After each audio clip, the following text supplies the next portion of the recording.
Welcome to the 8th episode of Masters and Matches with me, Arne Moll. And me, Peter Doggers.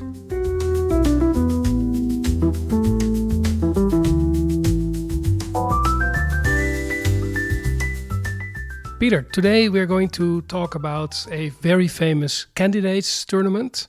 This is all because very soon we will have the candidates tournaments in Cyprus to decide who will play the World Championship match against Gukesh. And when we talk about candidates tournaments, I think the most famous one is the Zurich 1953 tournament. It was actually not only held in Zurich, but also in Neuhausen. And we decided to make an episode about this famous tournament.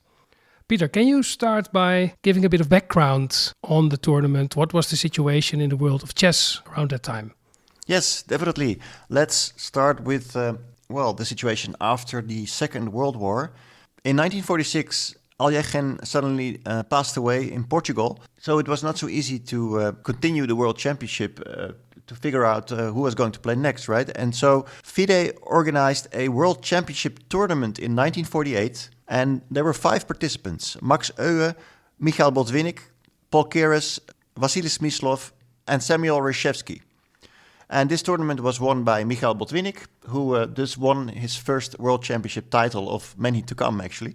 And then, for the first time in history, there was a specific procedure by which challengers for the World Championship would be selected in a 3-year cycle. A cycle that included zonal tournaments and interzonal tournaments and eventually candidates tournaments. And those tournaments were going to provide the new challengers.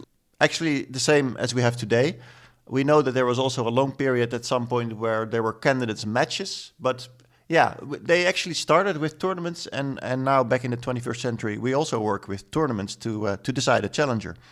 The first World Championship cycle ran by FIDE was from 1948 to 1951, and in that cycle, the candidates tournament was a 10-player double round robin held in Budapest in 1950, which ended in a tie between David Bronstein and Isaac Boleslavsky. Note, by the way, that Vasily Smyslov already came third there, a name we will talk about much more. In the 21st century, we have worked with different tie-break systems for the candidates tournaments. And right now, last time and also for Cyprus, we will have a tie-break with rapid and blitz games, I believe, to determine in case there is a tie between 2 players. But in 1951, a classical match between the 2 players in first place was held between Bronstein and Boleslavsky, which was won by Bronstein. This way he got the rights to challenge Botvinnik for the next World Championship match, and that was played also in the same year, 1951, in Moscow, and it actually had a dramatic final phase. Maybe we might even go to this match for one of our future podcast episodes. But Bronstein famously won the 21st game brilliantly against Botvinnik. He was 1 point ahead with 2 games to go, but eventually Botvinnik managed to tie 12-12 and keep the title. And then, after new zonal and interzonal tournaments, we ended up with the second FIDE Candidates Tournament, which was the one in 1953 in Zurich. And it is the main topic of this episode. Yeah, so as mentioned, the tournament was very famous because the most famous players in the world at that time all participated. Everyone except Botvinnik, of course.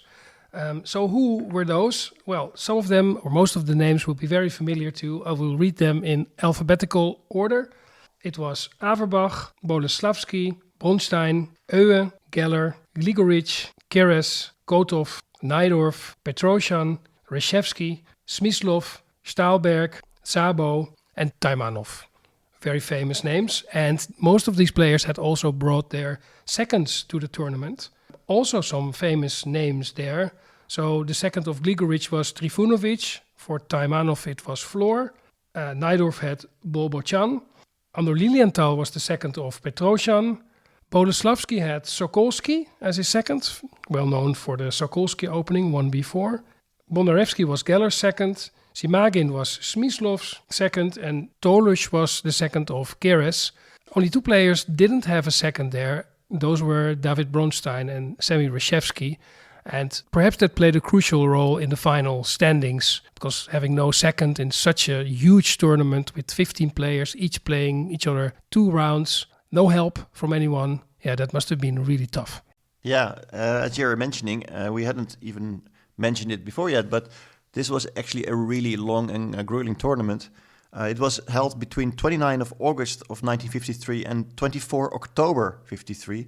So, yeah, basically 2 months, 8 weeks of chess, 30 rounds, a total of 210 games. So this was a huge tournament. And yeah, you just mentioned the 15 participants. It's also not so common anymore these days that a tournament has an odd number of players. And this also meant that every round, one of those players had a free round. It was a bit confusing sometimes for the tournament standings because, yeah, a bunch of players would always have more rounds than others.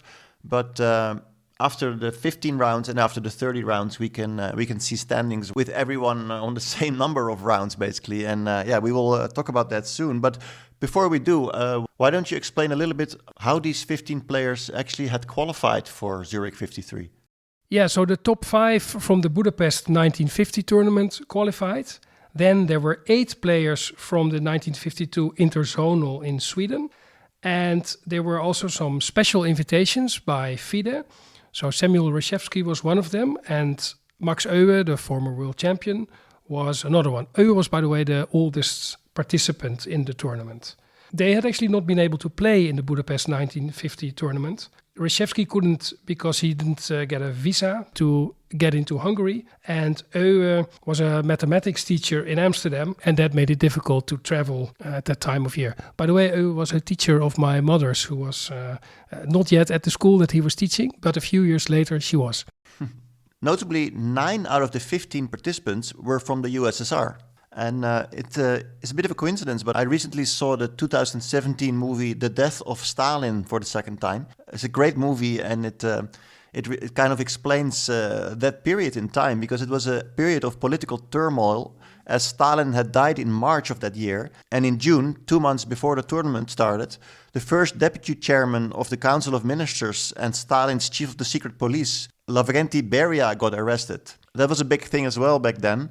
And it was clearly, 2 years of power struggle in the Soviet Union that eventually led to Nikita Khrushchev becoming the new leader in the country. That is a bit of a backdrop of this event where more than half of the players were actually from the Soviet Union. I guess you could say that this was really the heyday of Soviet dominance in the chess world, which started arguably in 48 when Botvinnik won the world championship. But to have more than half of the participants from the Soviet Union was really unprecedented at that time. So Peter, can you mention some details on the tournament itself?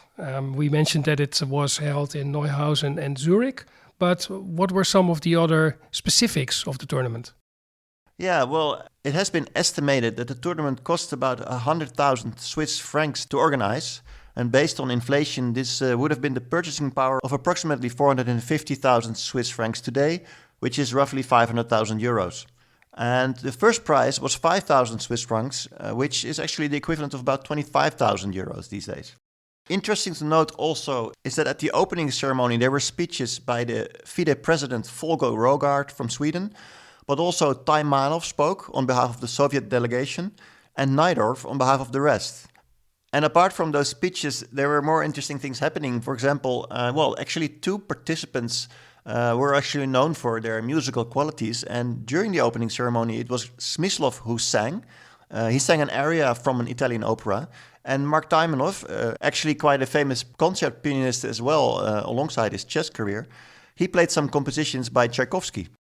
One of the reasons why this tournament is still so famous even today is because 2 of the most well-known chess books of the 20th century were written about this tournament. So the first is the book by David Bronstein about the Zurich 1953 tournament, and the other is by Miguel Najdorf. Both books analyze all the games in their own particular way. We will come to that in the later section of the podcast. In fact, there were also 2 more books written by participants about this tournament. One was by Max Euwe, it was published in German actually, and one by Stahlberg in Swedish. So the tournament started on the 28th of August 1953 when the lots were drawn. All players were there except for Reshevsky. It was on a Saturday, so he had religious observances. The games started the day after on the 29th of August, Sunday. And there were lots of international journalists, photographers, movie makers, Salo Floor was one of the journalists writing for the Soviet press. And the games were played in the church community house of the small town of Neuhausen am Rheinfall. Yeah, that was actually the first 8 rounds in a small town north of Zurich. And then from the 9th round onward, the games were played in the Salon of Music of the House of Parliament in Zurich. So let's talk a little bit about how the tournament unfolded. It was a total of 30 rounds. And let's look at the situation after 10 rounds. And it was actually the American Grandmaster Samuel Reshevsky who was doing very well. He was leading with 7 out of 10. And because of the odd number of participants, there were a few players still only on 9 rounds by then. Smyslov was on 6.5 out of 9, and Najdorf and Euwe were on 5 out of 9. So our compatriot Max Euwe was actually doing pretty well in the first half. And after 10 rounds, he was still in a tie for 3rd place. And we can say that in the first half of the tournament, so after 15 rounds, he was still in a tie for 5th place. So a good start for the former world champion. Yeah, and he played also some of his most well-known games in this tournament, actually. We might come to that. The situation changed a little bit after a few more rounds were played. So after 20 rounds, Smyslov was clear first. He had 12.5 out of 19. Reshevsky was following closely with 12 out of 19. And then Bronstein with 11.5, Keres with 10.5, and Najdorf with 10 out of 19. So Smyslov was by then leading, and he would not give away that lead for the next 5 rounds either. So after 25 rounds, Smyslov was on 15.5 out of 23. Reshevsky was on 14 out of 24. So Smyslov had a clear lead, actually. Bronstein had 13.5 and Keres had 13 out of 23. Yeah, this lead was partly because of maybe the most critical game of the whole tournament, which was in that 25th round, Smyslov versus Reshevsky, the top 2 contenders. And Smyslov won that game after 56 moves. Tell us a little bit more about how that game unfolded, Arne. And I think you have a quote from Bronstein about it. Yeah, Bronstein analyzes this game as well, of course. He analyzes all the games. And he is very impressed by Smyslov's play in this game. He writes on Smyslov's 33rd move, which is a silent rook move, a bit of a mysterious rook move to a square which is actually blocked by his own pawn. But he writes the following. We must give this move 2 exclamation marks, as otherwise we would have to give 1 to each of Smyslov's moves. He emerges as the winner of this game from both the chess playing and the psychological point of view. Reshevsky was unable to fathom the plan behind his moves, Smyslov's moves. Here, Smyslov only feinted at f3, f4, while he was really preparing a battery on the diagonal.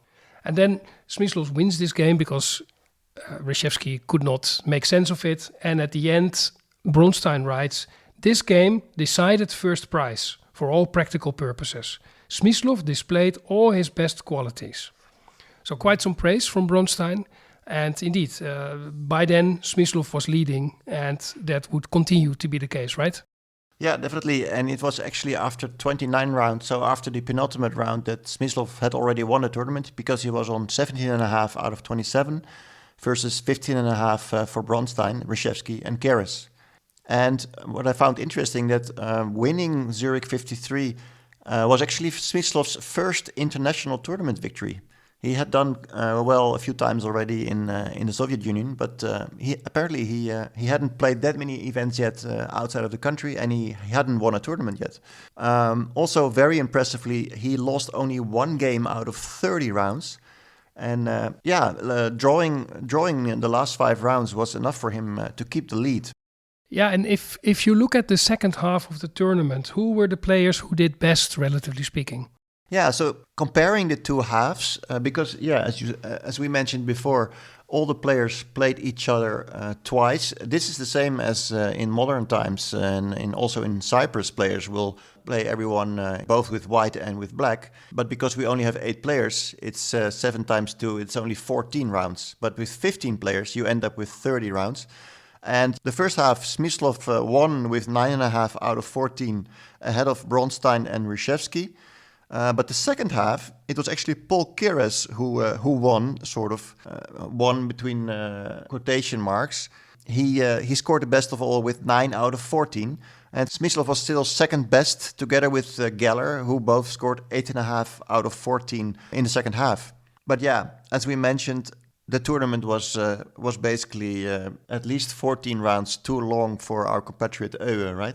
Yeah, definitely. And if you look at the first half and the second half, if you look at the numbers 2 and 3 of the tournament, Reshevsky and Bronstein, then there is a very marked difference. In the first half, Bronstein and Reshevsky finished second and third. And in the second half, Bronstein finished fifth and Reshevsky only eighth. So they lost the opportunity to qualify in the second half. And perhaps, as I mentioned before, this was due to the fact that they did not have any seconds during the tournament.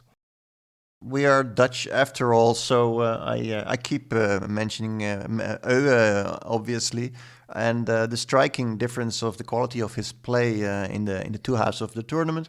He was the oldest participant and already 52 years old. So imagine that would be somebody like Vishy Anand these days still participating in a candidates tournament. That's sort of a similar story. Former world champion around a lot of young guys, right? And he did well in that first half. And I thought I'd quote a bit apart from Miguel Najdorf's book on the tournament that described Euwe's first round game. At 5 o'clock in the afternoon, the clocks were set in motion, and there, on the 7 boards, the battles began. Perhaps battles is not quite the right term, because, as often happens, the players' nervousness and prudent, tentative style in the first round resulted in 4 draws out of 7. The sensation of the day was the defeat of Kotov at the hands of Dr. Euwe. The Dutch professor, suffering from a bothersome sinus infection, looked like he might not play in this round, but nevertheless he did, and in such a manner. Where did Euwe find this youthful verve that won everyone's admiration? Kotov played what looked like a prepared variation in the King's Indian, but the refutation by the ex-world champion demonstrated, most of all by the quickness and sureness of his replies, that not only Russians know this defense. Black sacrificed the exchange, obtaining the better game, but when he failed to find the right combination, Dr. Euwe recovered the initiative to the end. So one thing that has always been a bit mysterious about this tournament, at least the way I remember it, is how did Smyslov win? Was there any collaboration between him and the other Soviets to make sure that the American Reshevsky did not win the tournament? You mentioned already that in 1953 it was the highlight of the Soviet dominance, and I think there have always been rumors about this, right? I mean, Peter, can you say something maybe about whether those rumors are true and what you make of this? Yeah, well, first of all, I think if we talk about Soviet players collaborating to get a better result because of the fact that they can work together, maybe they draw a few more games against each other to save some energy. This story is, of course, maybe most famous for another candidates tournament, which was Curaçao 1962. And it was Bobby Fischer who strongly reacted to it and wrote about it. And that became, because of that, maybe it became a bit of a bigger scandal also in the Western chess world. But later on, I knew about that before, and only later I kind of learned that similar things likely have happened already in 1953. Everything is a little bit vague. It's a long time ago, of course, and for many decades, nothing was known about it and nobody really talked about it. So, but we'll get to that a bit later. And the way we can set the stage is how Miguel Najdorf introduced his analysis of the 26th round of the tournament. And then an interesting note from the translator of the book. Najdorf's book was originally written in Spanish, obviously, and published in 2 volumes in Argentina. And in 2012, the English edition came out that we have used for this podcast. And it was published by Hannon Russell Enterprises, and translated by Taylor Kingston. So Najdorf wrote, "The 4 tournament leaders played each other in this round. Before the start, magnificent things were predicted, and expectations were high that the clash of such sharp styles would give rise to fierce battles. But in fact, there was no real fight, and from both a chessic and a psychological standpoint, one could say that all 4 players evinced a truly unexpected prudence and conformity. If this was understandable and even justifiable on Smyslov's part, the Soviet grandmaster wisely managed the last points, one could hardly say the same of his 3 closest pursuers, and especially of Bronstein, who chose against Smyslov himself one of the most innocuous variations of the Ruy Lopez. And then follows the translator's note. Najdorf could not have known what Bronstein did not reveal until nearly 50 years later, that his draw with Smyslov was ordered by Dmitry Postnikov, head of the Soviet contingent at Zurich. The goal, of course, was to protect Smyslov's lead over Reshevsky. And then the translator refers to a book that was published in 2007, which is called Secret Notes by Bronstein and Voronkov, a book that was published a year after Bronstein passed away. And in fact, we're talking about revelations that David Bronstein made in an article in the Russian chess magazine 64 in 2001. So almost 50 years after the fact, Bronstein suddenly opens up. Well, I guess he could be right, but I also listened to a very good podcast on the same tournament, which is by Ben Johnson, the Perpetual Chess podcast, in which also Nate Solon is participating. And they make the, in my view, pretty good point that it's very long after the fact. And the fact that Bronstein apparently gives all these details may not be accurately remembered or might even be misremembered. So I think we should always keep that in mind, right? Yeah, I agree. But at the same time, it's good material. It's very interesting to read. And it's, I think, still very nice to read some of what Bronstein wrote in 2001, because, it's about the shenanigans, and we can believe what we want to believe, right? But, let's just hear from Bronstein a little bit about this. All right, let's get to the juice. My account of Switzerland would be incomplete if I did not finally reveal the truth about the tournament in Zurich. Yes, the book about it brought me world fame. But for many years, the tournament itself has sat like a thorn in my heart. How long can one suffer? And I have decided to pull out this thorn. And he starts to actually tell about the complicated times of the Soviet Union that we mentioned, with the death of Stalin and the arrest of Beria. And then he starts talking about the big Soviet delegation that traveled to Zurich, which was actually already discussed also in the Najdorf book.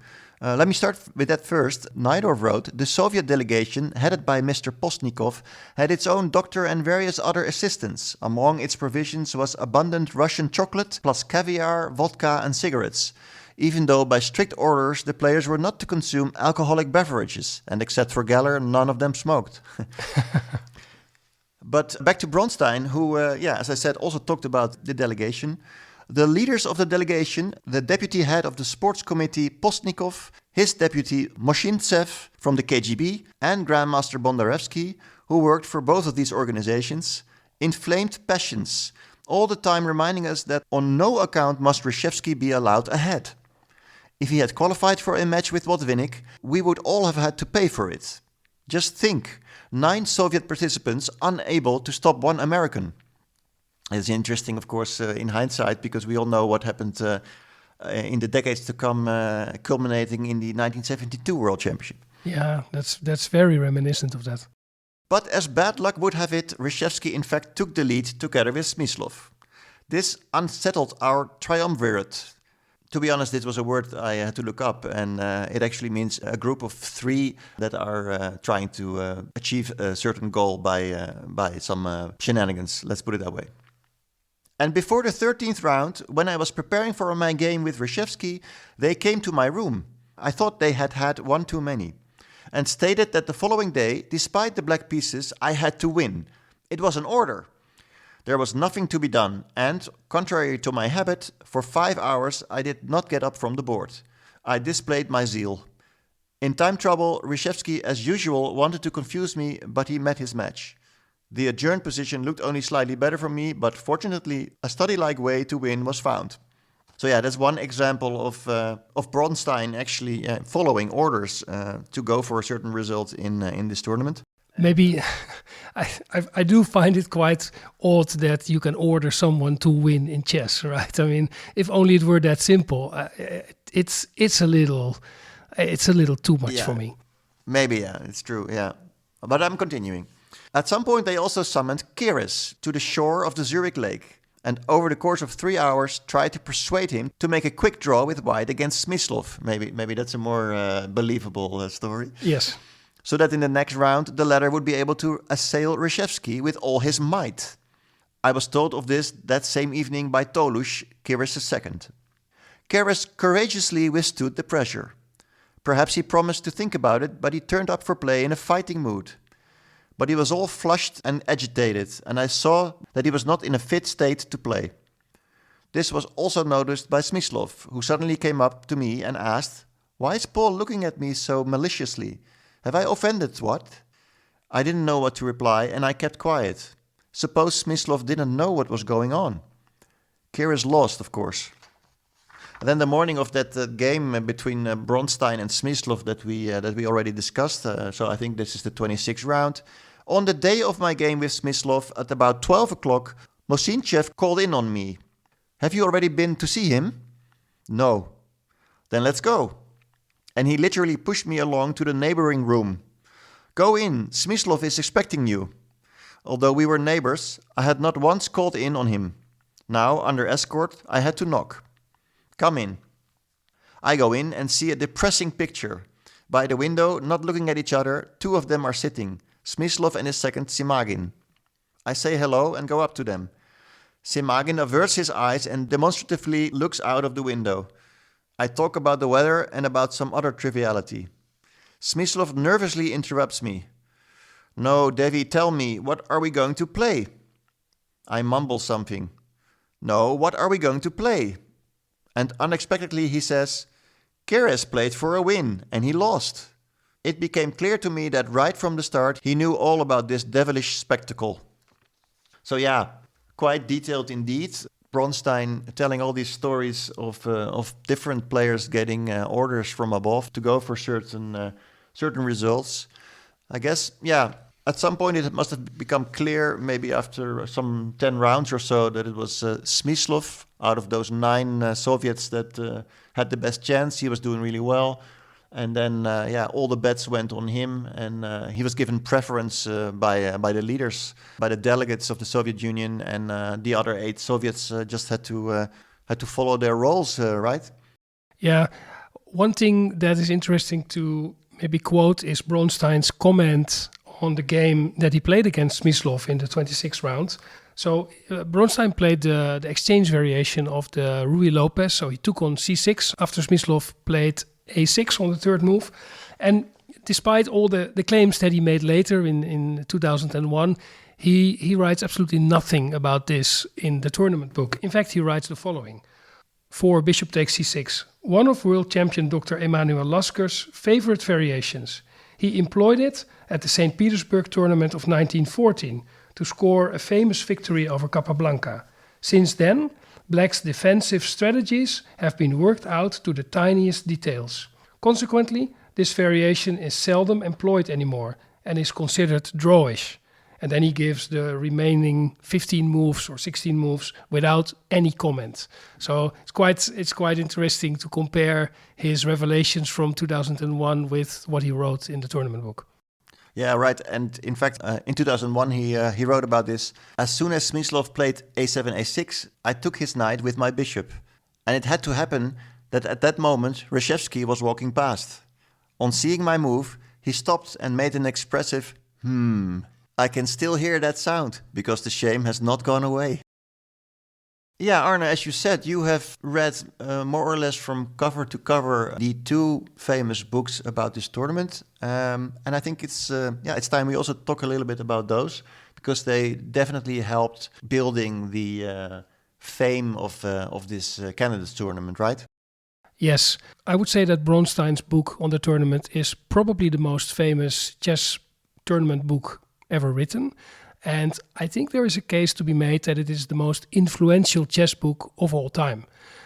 Several world champions, former world champions, world-class players have expressed their admiration for the book, and they have said that they have learned to become an IM or a grandmaster because of this book. So it has received incredible praise over the past decades. And I think it's fair to say that no other book has achieved that, actually. Maybe My 60 Memorable Games by Fischer, perhaps even more, but maybe the second one or even the first one is this book by Bronstein. The book by Najdorf is also very famous, and I think it has also deservedly got a lot of praise, but I would rate it as less well known than the book by Bronstein. Every chess player who is interested in chess books knows this book by Bronstein. So here are a few opinions about Bronstein's book. Yasser Sayrawan. He mentions the Zurich 53 book as his favorite and most useful chess book. David Navarra mentions the book as one of his top 3 favorite chess books. And then we have Garry Kasparov. He is quoted as saying that the Zurich 53 book by Bronstein is perhaps the best chess book of all time. Big praise from a big name. Yes, indeed. Yeah, and this quote, this last one, actually reminds me of personal connection I have with the book, in a sense that I remember visiting one of the VSB tournaments in Amsterdam in the 90s when Kasparov had won a game, and he was actually showing the game to the audience afterward. He wouldn't do that quite often, but he had played an excellent game. I don't remember the opponent, but he was clearly in a good mood, and he started explaining this game to the spectators. So I was super lucky that I was there on that day. And I vividly remember that at some point he started quoting from Bronstein's book. Not literally maybe, but he was sort of paraphrasing Bronstein. And I remember recognizing what he was talking about. And by now I know that it is actually quite a famous segment from the book, which is from the very first page. Maybe everyone who started on the book but never managed to finish it still also knows this part of the book, right? Yeah. And it is from the game Szabo versus Geller, and it's interesting. I will read it because it's something to think about. I have long suspected, whenever the books I have read began discussing dark square weaknesses or an attack on the dark squares, that the subject under discussion was not only beyond my understanding, but beyond the author's as well. Certainly, I would say to myself, it must be true that the enemy dark squares will be weak if his pawns stand on light squares, and he loses his dark square bishop. But if he then removes all of his pieces from the dark squares, what will be left for me to attack? Such was my line of reasoning until the day I realized that a weakness of the dark squares is also a weakness of the pieces and pawns on the light squares. Light square weaknesses are also possible, resulting in a weakening of the enemy pieces and pawns on the dark squares, as occurred, for example, in the Geller-Najdorf game in round 13. The point of an attack on the dark squares is that, by placing my pawns and pieces on the dark, I attack my opponent's pieces and pawns on the light. What do you think of this? Yeah, I think it's a very typical quote for the book, to be honest. Bronstein excels in quotes like that. Bronstein has written a book which can be read almost without consulting a chessboard. The nuggets of the book are really the pieces where he writes conceptually about chess. And I think there are many nuggets, but I must also admit that some of the segments in which he writes at length about positions or conceptual ideas are a little bit mysterious to me as well. And I often had to think, well, it sounds all very deep, but what does he actually mean with that? Maybe not the quote that you refer to, because that's kind of clear, but even there, I think you can make a case that it's a little bit far-fetched. But I think in general, the book is really strong and interesting to read, but I must also be honest, I looked at many of the analysis and games with a modern engine, and I think a lot of the analysis, especially the concrete variations, are rather flawed. So at some point I even developed a theory that as soon as there is a tactical variation, it already goes wrong and key moves are missed. And of course that's very easy to say when you have an engine running in the background. But still, I think some of these errors are pretty basic. And I think it is also not a secret. I think if you look at the reviews and commentaries over the years on this book, people praise what Bronstein wrote about chess in general, about the chess openings, about his ideas and the ideas of the other players. But I think it's well known that some of the tactical part of the analysis is actually flawed. Yeah, to give one example that you told me about, there is a position where black has a weak pawn on d6, and Bronstein says about it that black cannot defend it anymore. And it turns out that there's a move knight f6, e8, and black protects the pawn, and it's equal, right? Yeah, exactly. Yeah. So sometimes it's as basic as that, which is, it is kind of surprising for a book that has gotten so much praise. Analyzing such old books with an engine is always a bit of a tricky thing to do. When we made the episode about Bobby Fischer, the writer, I believe we mentioned also the Bedsford edition of My 60 Memorable Games in the 90s, when it was decided to correct a number of analysis which an early computer engine had found. And this was not appreciated at all, obviously not by Fischer himself, but I believe that most chess fans also felt that there was something wrong with that. And such a classic book should not have been altered that much with all these computer suggestions. It's sacrilege, right? Yeah, something like that. I believe that is also maybe what the publisher Hennon Russell had in mind when he came with the Najdorf book, the English version of the Najdorf book. And he writes in a note in the book, the publisher writes that they decided to also make some computer analysis. At the time, it was actually the Ripka engine. But he decided not to put those conclusions in the book. Obviously, Najdorf also made some analytical errors. But Russell decided to actually upload that analysis as a PDF to the publisher's website instead of including it in the book and called it a compromise. And I kind of like that approach. It really shows that he's being careful with such a great text that he had in front of him. And legendary writer and player, of course, Najdorf as well. And still, he gives readers the opportunity to see about modern insights of the analysis. But somehow he didn't want to affect the book too much and decided to publish it separately. Yeah, don't mess with your original text. That's a good advice. Yeah. It's also well known that perhaps, or even probably, Bronstein had a ghostwriter, Boris Weinstein, a friend of Bronstein actually. And I think Bronstein also at some point admitted that he got help from Weinstein, but he always kept his own name on the book, and he is known as the author. But if you think about it, analyzing 210 games of the best players in the world in a time span of maybe 1 or 2 years, that's a really massive task. So it's also quite understandable, first of all, that there are mistakes, but secondly, that he got help, right? And I think that's not an issue at all.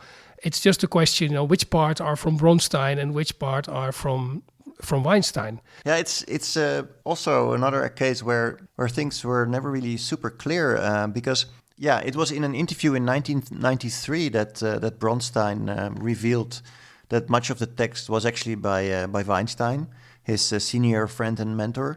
Bronstein said at the time, most of the nice words and elegant expressions in the book overall are the work of Weinstein, who writes very well.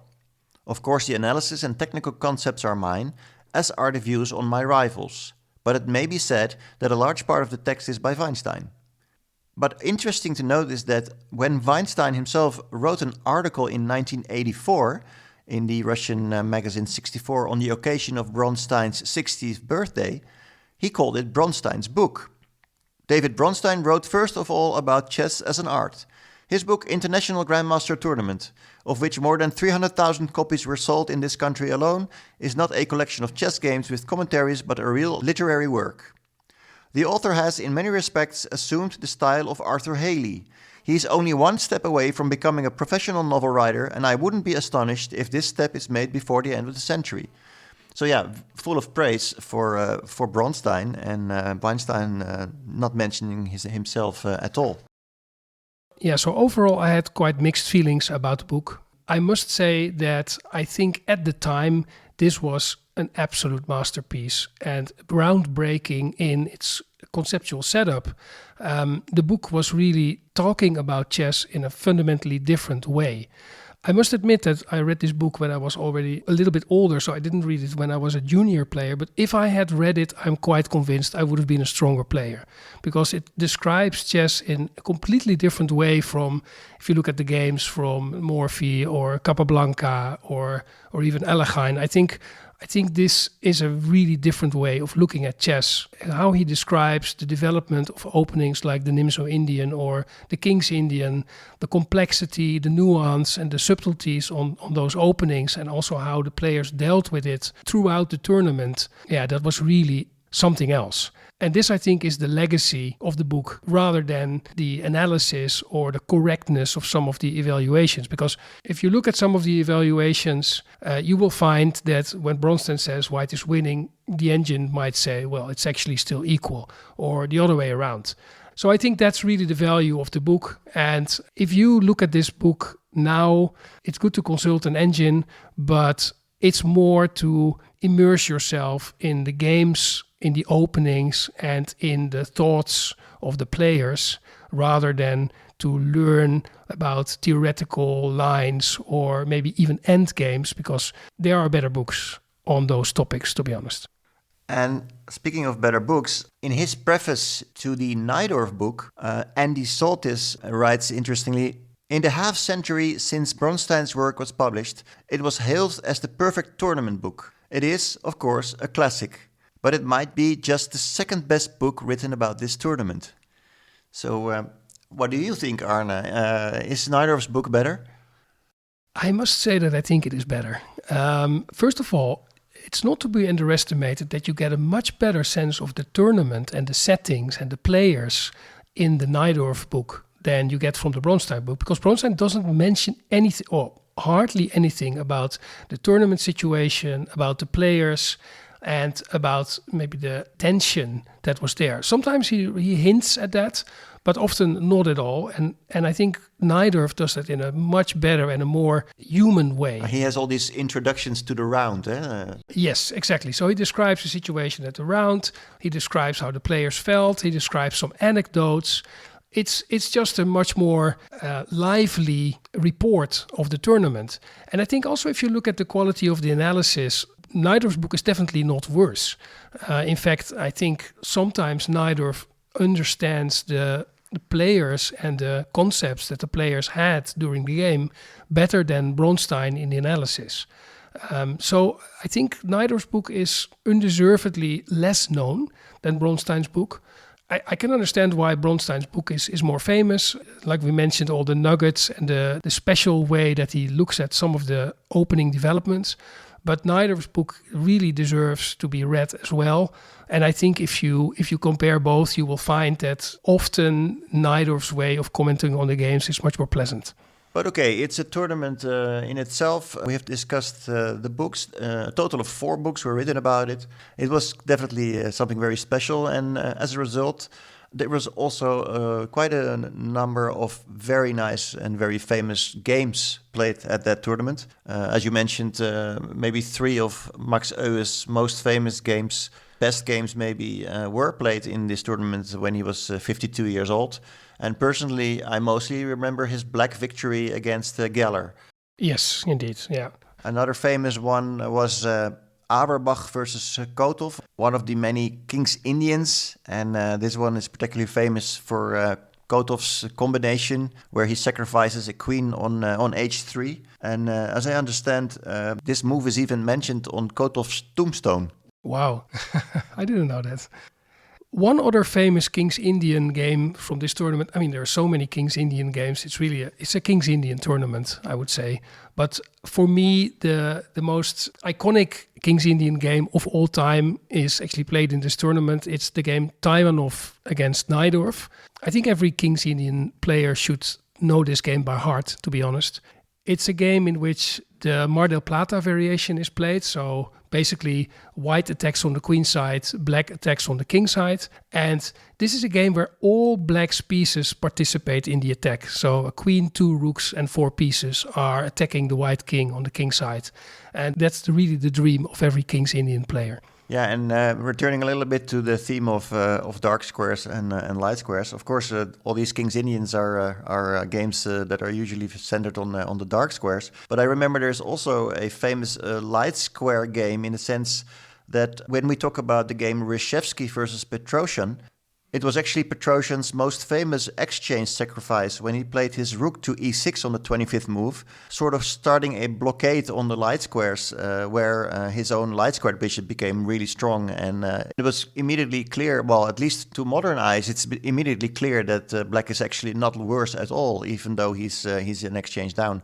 So maybe sort of the archetype of exchange sacrifices from Petrosian, and a first example of many more to come in many Grandmaster games.